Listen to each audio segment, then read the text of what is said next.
Chers amis, je me sens le devoir de clarifier un point très important.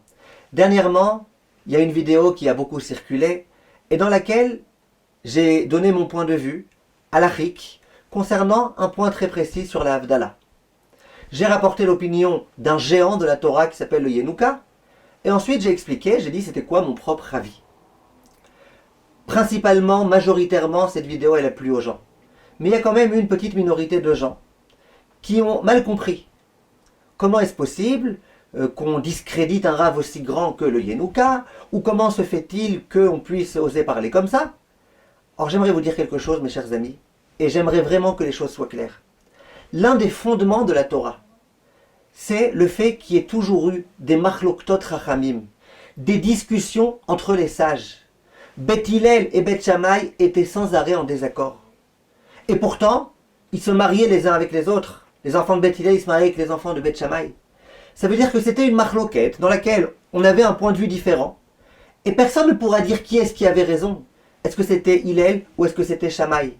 Il y a deux opinions. Les deux opinions existent. Les deux opinions sont d'Ivrei Elokim Chaim, les propos de la Torah Akdosha, les propos de Dieu. Et voilà. Quand Beth Hillel y parlait, il respectait beaucoup Shammai et vice-versa.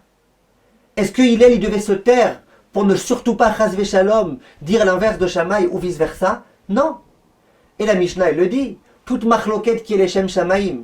Quand une machloquette on l'a fait avec l'intention d'accéder à la vérité, et bien cette machloquette-là, sauf à Kayem, elle perdurera. C'est-à-dire que la machloquette, la controverse, c'est pas en soi quelque chose de mauvais. Et la halacha, c'est comme ça qu'elle fonctionne.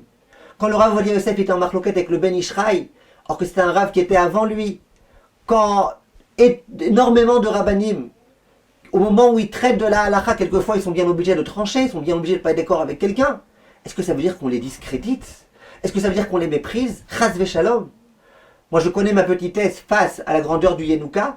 Moi-même j'ai fait des vidéos sur le Yenouka où j'ai parlé de sa grandeur. Moi-même j'ai demandé qu'on diffuse des vidéos dans lesquelles on voit le Rav Ezrahi parler de la grandeur du Yenouka parce que je voyais à certains moments certaines personnes qui parlaient avec mépris et donc j'ai voulu le défendre. Chas v'shalom, chas v'shalom. Alors c'est vrai que le titre qui a été mis au début, c'était un titre qui faisait un petit peu polémique. Mais je vous dis la vérité, j'étais tellement loin de tout ça moi dans ma tête, que je pensais même pas que ça pouvait mal sonner, que ça pouvait être mal compris. Ensuite on a changé le titre. Mais ce que j'aimerais vous dire mes chers amis, c'est que c'est comme ça que la halacha, elle est faite. La halacha, elle est faite avec des gens qui disent ce qu'ils pensent dans un sujet très précis, et ils le disent. Maintenant on me donne un psak. Moi, je me dois le devoir, pour répondre à mes élèves, à ceux qui veulent avoir mon avis, je me dois d'étudier ce psak. Donc on me demande un psak, moi ça contredit un petit peu ma logique, donc je me dois de bien réfléchir, et je cherche. Je cherche dans les livres, je cherche dans la coutume des Gdolé Israël, on me rapporte une référence, je vérifie la référence.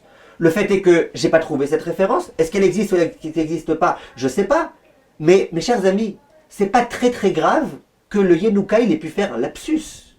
C'est pas très très grave qu'il ait pu se tromper, qu'il ait pu dire le livre Kavayachar au lieu d'un autre. J'ai pas dit qu'il s'est trompé. Je dis même s'il s'était trompé. Mais c'est possible.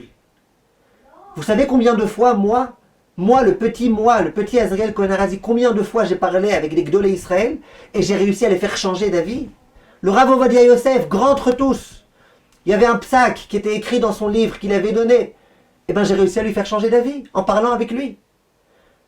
Maintenant, il y a des gens qui m'ont dit, pourquoi t'as pas parlé au Yenouka? Mais avec plaisir, je parle au Yenouka. Le jour où je peux lui parler, c'est avec plaisir. Si ça avait été une question qui avait concerné le Rav Sternbourg ou le Rav Asher Weiss ou n'importe quel autre gadol, Rav Moshe Tzadka, je lui aurais téléphoné tout de suite. Mais le Yenouka, il ne répond pas au téléphone. Mais de me rendre jusqu'à là-bas et d'attendre quelquefois des nuits entières pour pouvoir lui poser la question, alors que je ne sais même pas s'il va me répondre parce que ça prend du temps, qu'il sorte le livre en question, qu'il me montre où c'est, et il y a des gens en attendant qui attendent. J'ai pas pensé que c'était nécessaire, surtout que malgré tout c'est un petit détail. J'ai pas pensé que c'était nécessaire. Mais Bezrat Hashem, la première occasion que j'aurai, j'ai déjà demandé d'ailleurs à quelqu'un d'aller lui poser la question, on verra combien de temps ça prendra pour qu'on ait la réponse. Mais en tous les cas, on comprend bien qu'il n'y a ici aucune question d'honneur ou aucune question de c'est moi qui ai réussi à vaincre l'autre. Je suis pas en train de montrer à personne que je suis plus grand que le Yenouka parce que je sais complètement que c'est faux et ça serait complètement ridicule de dire ça. Vous comprenez bien? Ici, on est en train d'étudier une question de halakha. Et comme dans toutes les questions de halakha, chaque rave a le devoir, pas simplement le droit, le devoir de dire ce qu'il pense. Parce que plus tard, quand Kadosh Baruch Hu me demandera pourquoi t'as pas donné ton avis quand tu savais que d'après toi c'est ça qu'il fallait donner comme halakha, qu'il y en a d'autres qui disaient le contraire, pourquoi t'as pas donné ton avis? Et moi, je vais devoir répondre. Si je suis un rave qui tranche la halakha, je dois donner la halakha. Et oui, les gens qui écoutent mes cours dans les meilleurs séminaires d'Israël, eh ben ils entendent quelquefois je donne un psaque du Rav Ovadia Yosef. Et je dis que c'est un psaque qui est très difficile à comprendre et que quasiment personne de tous les gdolim ont réussi à comprendre. Et parfois je le fais avec le Rav Eliashiv, parfois je le fais avec le Rav Mordechai Eliyahu, parfois avec le Rav Ben Zion Abba Shaul, parfois. C'est comme ça la halakha et ça choque personne. Ça c'est ce que je voulais que vous sachiez. Ça m'est déjà arrivé. Et les gens qui me suivent depuis longtemps, ils savent qu'il y a des fois où je me sens le devoir de dénigrer les propos d'un rave ou de discréditer un rave. Parce qu'aujourd'hui, il y a tellement de rabbanim qui se disent rabbanim alors qu'ils ne connaissent pas un mot, ni en Torah, ni en halakha, ni en rien du tout. Parfois, oui, je me sens le devoir. Et là, je ne parle pas du tout comme j'ai parlé du Yenouka dans ma vidéo. Là, vraiment, je démonte à ma façon la personne et je demande de ne pas l'écouter et je dis qu'elle n'est pas digne de... Mais là, ce n'était pas le cas du tout. Le Yenouka, c'est un très grand rave et dans notre chaîne YouTube, vous verrez combien de vidéos il y a de Yenouka. Et le jour où j'aurai le mérite d'aller le voir, Bezrat Hashem, lui demander une bracha, je le ferai. Il n'est pas question du tout de dénigrer. Donc moi, j'avais le choix. Le choix, c'est soit d'arrêter de faire des vidéos de halakha, parce que forcément, dans des vidéos de halakha, on doit donner des opinions. Soit de continuer à donner des vidéos de halakha, mais à expliquer aux gens, c'est quoi une marloquette.